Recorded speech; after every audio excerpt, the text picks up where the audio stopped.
All right, let's take it to the coach of the month. I've got 3 names. One I feel pretty passionate about. DK, why don't you go ahead and get us started? Oh, I got a coach I'm pretty passionate about. 3-0, undefeated in the month. So, see, I like to have guys that have to deal with some adversity. How about Mike Norvell, what he has done? And don't laugh at me. Don't laugh. But after an 0-4 start, people were throwing in the towel. One of the hardest things to do is to keep players invested, especially at a program like Florida State, where they could start feeling sorry for themselves. Oh, we thought we were going to be one thing, and now we're well short of it. To keep them around, to keep them battling, to get 3 wins. And I know UMass isn't that impressive, but I'm telling you, after a 2-4 start, I think there's a chance they make a bowl. So I'm going to go Mike Norvell is my kind of out-of-the-box coach of the month for the month of October. You know, Danny, I was debating to go team of the month or coach of the month here. So my most improved team in the month of October, my power ratings, I went back and pulled my power ratings from the end of October or end of September, is Colorado State. But there is no way in hell I'm going to give this award to them after what Adazio did and totally botching that game. What a joke of a hire there.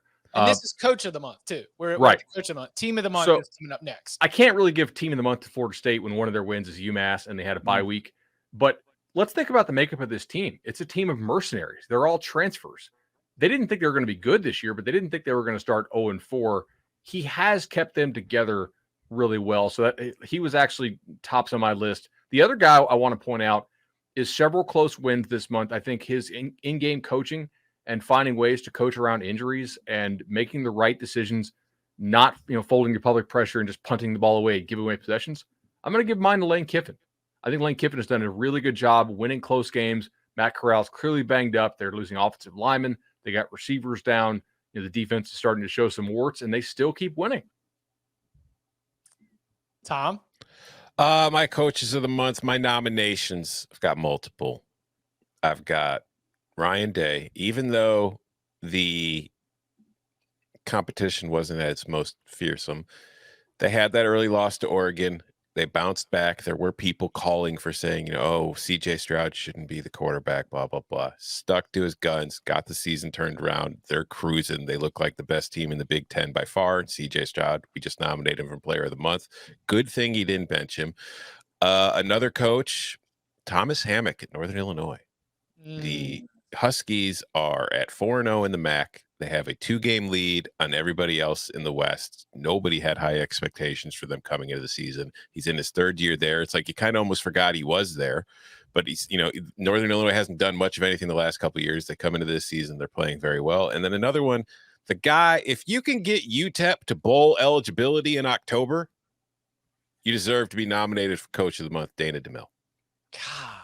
So I am way too basic here, but I cannot believe that when we think about rallying back from adversity and having your team playing great football, that no one is mentioning Jimbo Fisher as coach of the month.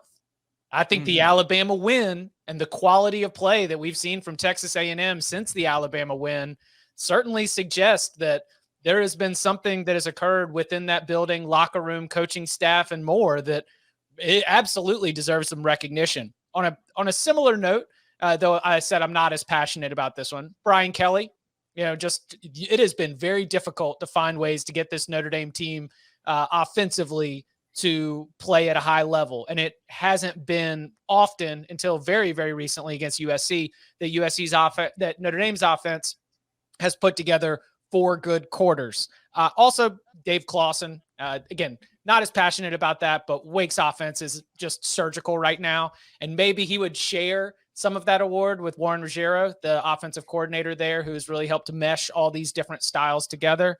But where do we want to? I would say Jimbo Fisher's the one I would fight for consideration among some of the names that have already been mentioned, the very good ones. I will fight to remove Brian Kelly from the list. Lost at home to Cincinnati. Can't win Coach of the Month in the month you lost at home to Cincinnati. Yeah, totally fair.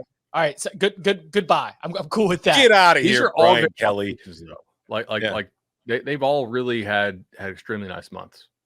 So who's going to win it? Who's going to tiebreak this?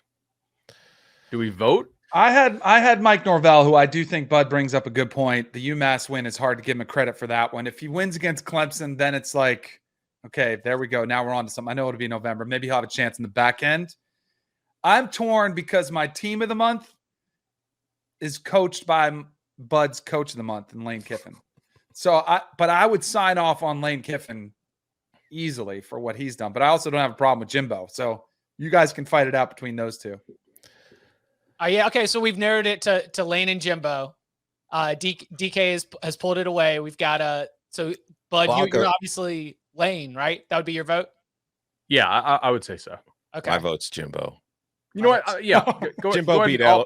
I'll vote Jimbo. Sure. Jimbo beat Alabama. Yeah, Jimbo beat Alabama with his backup QB. Yes. Yeah. Okay. So all on board. There we go. And they looked terrible with him like a couple games ago. Congratulations to Jimbo Fisher, our Cover 3 Coach of the Month for October.